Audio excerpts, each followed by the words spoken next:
In the latest Godzilla movie, as of recording, Godzilla Minus One received a new interpretation of the kaiju.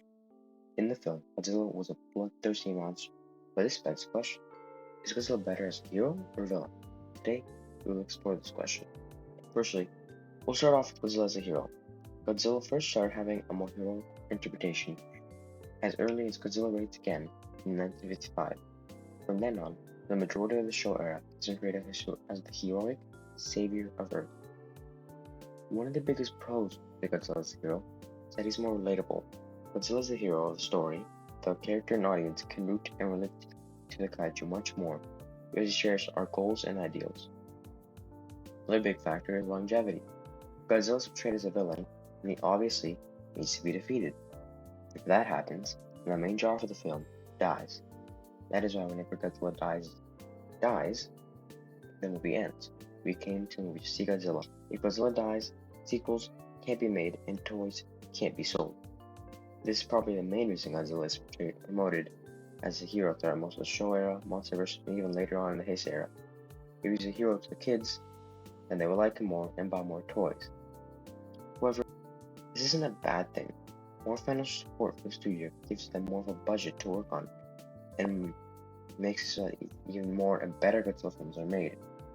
Next, another benefit for the Godzilla as a hero character is that it makes the villains more hateable. If we really like Godzilla, then it's easier to root against characters like Ghidorah and Mechagodzilla because of how much we care for the big lizard. However, this interpretation of Godzilla also comes with drawbacks. The bigger one is that it makes Godzilla much more boring. If Godzilla is simply good and that's it, there's not much to it. Godzilla is closer to a superhero and therefore more of a generic character. Also, Godzilla as a hero has much less thematic resonance. If Godzilla is at a force of nature like a tornado or earthquake, he can represent nature much better. If more evil and malicious, then he can represent things like war and nuclear power much better. Godzilla as a hero limits its thematic elements. This is not to say he can't represent stuff, but is much less resonating and impactful. Therefore, whilst Godzilla as a hero does have some flaws, overall a valid interpretation and direction for the character. Now, let's talk about him as a villain. On the other hand, Godzilla as a villain can also work. Godzilla has been portrayed as a villain just as much as he has been a hero with films like the 1954 original, GMK, and obviously Minus One. A big positive with this version of Gojira is how well he can present themes and ideas. For example, in the aforementioned movies, Godzilla represents nuclear power and war well, due to the destruction he causes. The rampage he goes on and death he brings illustrates the honest horror of nuclear power and war. Furthermore, Godzilla as a villain can elevate the humans. The Godzilla movies with the best characters and humans are the ones where Godzilla is the villain. In movies like the original or Minus One, the human characters are phenomenal because you can truly relate and root for them against Godzilla. We see how much destruction he causes, and thus the struggles of the humans are better shown to us, making us like them more. In addition, a pro for this version of the character is that he's much more resonating and threatening. Seeing Godzilla destroy cities and stop on people make him much more memorable. Seeing his villainous appearance and demeanor make the character stick inside the audience's mind much more than just a good guy. Why do you think people like villains so much? It's because a lot of time they are more memorable than heroes because they can be as evil as they want, and the same applies for Godzilla. But just as heroic takes on the kaiju's flaws, so does a villainous take. Firstly, he's much less remarkable. Godzilla as a villain will probably scare off more people from buying toys and merchandise of him, leading to less money for the studio to make more and better films.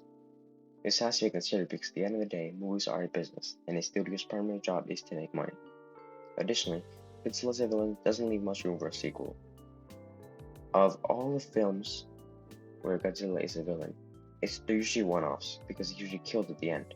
Because Godzilla is dead, and like I mentioned at the start, it kind of kills off the franchise and our primary reason for seeing the movie.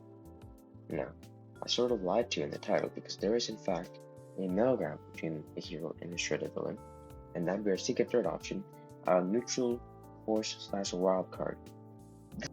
This interpretation can be best seen in movies like Shin Godzilla, Godzilla 2014, or Godzilla Final Wars, just to name a few. When looking online, this seems to be the most popular option. It's because it's a combination of both of the positives from two interpretations.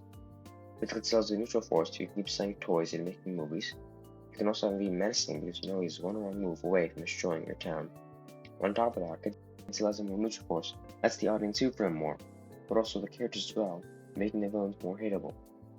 For these reasons, Godzilla as a more neutral character works very well. Basically, there is no correct answer. The answer depends on the movie and what it's going for. If the movie is trying to be more serious in a critique of nuclear war, a villainous Godzilla would work better. If the movie is more environmental and focused on action, a hero Godzilla would work better. If the movie wants to give us a bit of both, then a neutral Godzilla works. In conclusion, Godzilla can work very well as either a hero, villain, or more neutral force. It just depends on what you want and how you write it. Thanks for watching. Let me know what you guys thought about the video and what type of Godzilla do you prefer.